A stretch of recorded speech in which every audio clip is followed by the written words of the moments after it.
Karthi Deepa serial மே 5 நாளைக்கான எபிசோடுக்கான ஒரு promo தாங்க இந்த வீடியோவில் நம்ம இன்றைக்கி பார்க்க போகிறோம். எபிசோடை ஸ்டார்ட் பண்ணுறதுக்கு முன்னாடி இந்த வீடியோவை மறக்காமல் லைக் பண்ணிக்கோங்க. உங்களுடைய ஒவ்வொரு லைக்ஸும் அடுத்து வீடியோ போடுறதுக்கு எனக்கு கொஞ்சம் இன்ட்ரெஸ்டிங்காகவும் மோட்டிவேஷனாகவும் இருக்கும். எபிசோட் எப்படி ஸ்டார்ட் ஆகுதுன்னா, நம்ம ஆனந்த் ரியா கிட்ட சொல்கிறாரு, இங்கே பாரு, நீ சொன்ன மாதிரியே அந்த கார்த்தியை அந்த கம்பெனிக்கு அனுப்பிட்டேன். அந்த ரம்யா எப்படிப்பட்டவன்னு எனக்கு மட்டும்தான் தெரியும். கண்டிப்பாக அந்த கார்த்தி என்ன தப்பு பண்ணாலுமே கண்டிப்பாக அந்த ரம்யா சும்மா விட மாட்டா அப்படின்னு. அதுக்கு ரியா சொல்கிறாங்க, நீங்கள் சொன்ன மாதிரி போன உடனே ஃபயர் தான் கார்த்தி, நம்ம எல்லாருமே ரெடியாக இருப்போம், கண்டிப்பாக நமக்கு தான் சொத்தலாம் அப்படின்னு. அதுக்கு ஆனந்த் சொல்கிறாரு, இங்கே பாரு ரியா, நான் அன்றைக்கி சொத்து பிரித்து கேட்டப்ப அந்த ஐஸ்வர்யா வந்துட்டு இந்த வீட்டை எழுதி கேட்டா. எவ்வளோ தைரியம் இருந்தால் இந்த வீட்டை எழுதி கேட்பா? இந்த வீட்டில் மூத்த மகன்னா நான் தான் இந்த வீட்டை எழுதி கேட்கணும். அதை விட்டுட்டு அவள் வீட்டை எழுதி கேட்கும் பொழுது எனக்கு எவ்வளோ கோவம் வந்துச்சு தெரியுமா அப்படின்னு. அதுக்கு ரியா சொல்கிறாங்க, ஆனந்த், நான் இதை பற்றி உங்ககிட்ட முன்னாடியே சொல்லணும்னு நினச்சேன். நீங்கள் தான் இந்த வீட்டோட மூத்த வாரிசு, அதனால் எப்படியாவது சண்டை போட்டு இந்த வீட்டை உங்கள் பேருக்கே எழுதி வாங்கிடுங்க அப்படின்னு. இது கேட்டுட்டு ஆனந்தும் சரி ரியா அப்படின்னு சொல்கிறாங்க. அப்புறமா சீனை சிப் பண்ணி நம்ம கார்த்தியை காமிக்கிறாங்க. கார்த்தி ஒர்க்கிங்காக நேராக அந்த கம்பெனிக்கு போகிறாரு.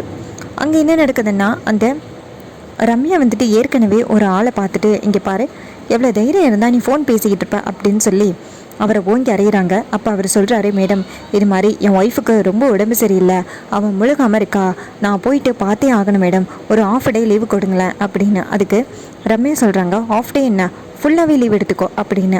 அப்போ அந்த ஒர்க்கர் சொல்கிறாரு, ரொம்ப நன்றி மேடம் அப்படின்னு. அதுக்கு ரம்யா சொல்கிறாங்க, ஒரு நிமிஷம் பொறு மேனேஜர், போயிட்டு அந்த டிஸ்மிஸ் கார்டை எடுத்துருவாங்க அப்படின்னு சொல்ல. இது கேட்டுட்டு அந்த ஒர்க்கர் பயப்படுறாரு, என்ன மேடம் சொல்கிறீங்க அப்படின்னு.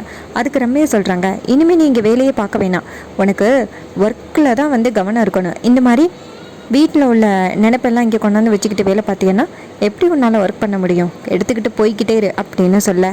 அவர் ரொம்ப கெஞ்சுறாரு. ஆனால் ரம்யா மன்னிக்கவே இல்லை. எடுத்துக்கிட்டு போயிட்டே இரு அப்படின்னு சொல்லிட்டு அந்த பையனை அந்த இடத்துலேருந்து துரத்துறாங்க. அந்த பையன் ரொம்ப சோகமாக அந்த இடத்துலேருந்து போகிறான். இன்னொரு பக்கம் அதே நேரத்துக்கு கார்த்தி வராரு.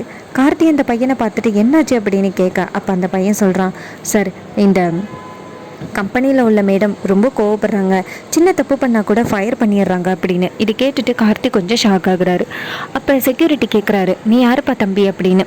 அப்போ கார்த்தி சொல்கிறாரு, நான் இங்கே புதுசாக ஒர்க்குக்கு வந்திருக்கேன் அப்படின்னு. அப்போ செக்யூரிட்டி சொல்கிறாரு, புதுசாக வந்திருக்கியா, இங்கே மேக்ஸிமம் எல்லாருமே புதுசாக தான் இருக்காங்க, ஏன்னா இந்த மேடம் எப்போ வேலையை விட்டு தூக்குவாங்கன்னே தெரியாது, நான் கூட இன்றைக்கி புதுசு தான், காலையில் ஏதோ கேட்டை திறந்து விடலையாம், அதுக்குன்ட்டு செக்யூரிட்டியை ஃபயர் பண்ணிட்டான் இந்த பொம்பளை அப்படின்னு.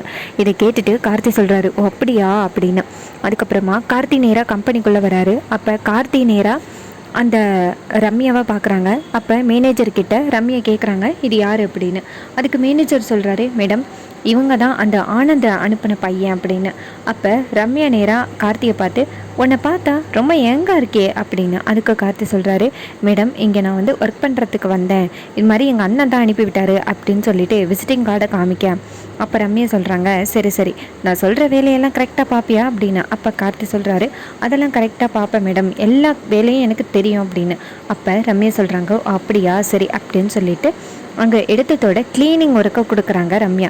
அப்போ கார்த்தி கேட்குறாரு, என்ன மேடம் இது அப்படின்னு. அப்போ ரம்யா சொல்கிறாங்க, இதுதான் பிகினர்ஸ்க்கு கொடுக்க வேண்டிய வேலை, இதை நீ சூப்பராக பார்த்துட்டியன்னா அதுக்கப்புறம் உனக்கு என்ன மாதிரி வேலை கொடுக்குறதுன்னு நான் முடிவு பண்ணிடுவேன் அப்படின்னு. இதை கேட்டுட்டு கார்த்தியும் சரி அப்படின்னு சொல்கிறாரு. அப்போ டக்குன்னு கார்த்தி அந்த இடத்துலேருந்து போகும் பொழுது அந்த ரம்யா கார்த்தியை சொடக்கு போட்டு கூப்பிட்றாங்க. கார்த்தி டக்குன்னு திரும்பி பார்த்து, சொல்லுங்கள் மேடம் அப்படின்னு கேட்க. அப்போ ரம்யா சொல்கிறாங்க, இங்கே பாரு, நீ வந்துட்டு ஒழுங்காக ஒர்க் பண்ணுறியா இல்லையா அப்படிங்கிறத ஆனந்த் செக் பண்ண சொல்லியிருக்காரு, அதனால் உனக்கு ஒரு தனியாக ஆள் போட போகிறேன் ப்ரைவேட்டாக, நீ எப்படி வேலை பார்க்குற அப்படிங்கிறதுக்காக அப்படின்னு. அப்போ கார்த்தியும் சரிங்க மேடம் அப்படின்னு சொல்லிட்டு கார்த்தி ஒர்க் பண்ணுறதுக்கு போகிறாரு. அப்போ ரம்யா நேரே மேனேஜர்கிட்ட, இங்கே பாருங்கள், இவனை பார்த்தா சாதாரண ஆள் மாதிரி தெரியல, நீங்கள் என்ன பண்ணுறீங்கன்னா இவனை எப்படியெல்லாம் வேலை பார்க்குறாங்கிறத அப்படியே எனக்கு வீடியோ எடுத்து ஷேர் பண்ணிடுங்க அப்படின்னு. அவரும் சரி அப்படின்னு சொல்கிறாரு. அப்போ ரம்யாவுக்கு நேராக ஆனந்த் கால் பண்ணுறாரு. கால் பண்ணி, நான் சொன்ன ஆள் வந்துட்டானா அப்படின்னு கேட்க. ரம்யா சொல்கிறாங்க, அதெல்லாம் வந்துட்டான், ஆனால் நீ சொன்ன மாதிரி ஒன்றும் தெரியலையே அப்படின்னு. அப்போ அவர் சொல்கிறாரு, ஆனந்த் சொல்கிறாரு, நீங்கள் நினைக்கிற மாதிரி அவன் கிடையாது, அவன் சரியான ஆள், அதனால் நீ கொஞ்சம் பத்திரமா பார்த்துக்கோ அப்படின்னு. அதுக்கு அவன் கொஞ்சோண்டு மிஸ்டேக் பண்ணாலும் என்கிட்ட சொல்லு அப்படின்னு. இது கேட்டுட்டு அந்த